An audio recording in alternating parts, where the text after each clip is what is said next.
Mariing kinundena ng ilang Pilipinong mambabatas ang pag-atake ng United States sa bansang Venezuela. Alamin ang detalye kay Jomar Villanueva. Jomar.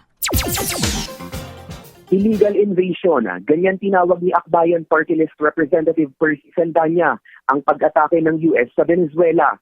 Alas 2 ng madaling araw noong January 3 nang magkasa ng airstrike ang US sa Caracas, capital city ng Venezuela.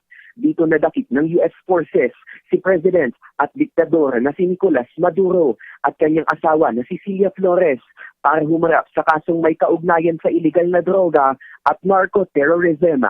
Ayon kay Saldana, pinapakita ng agresyon ng US sa Venezuela ang parehong harassment ng China sa Pilipinas at Russia sa Ukraine.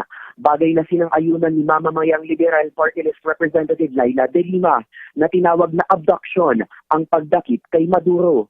Ayon kay De Lima, posible itong maghudyat sa iba pang makapangyarihang bansa para lusubin ang maliliit na nasyon.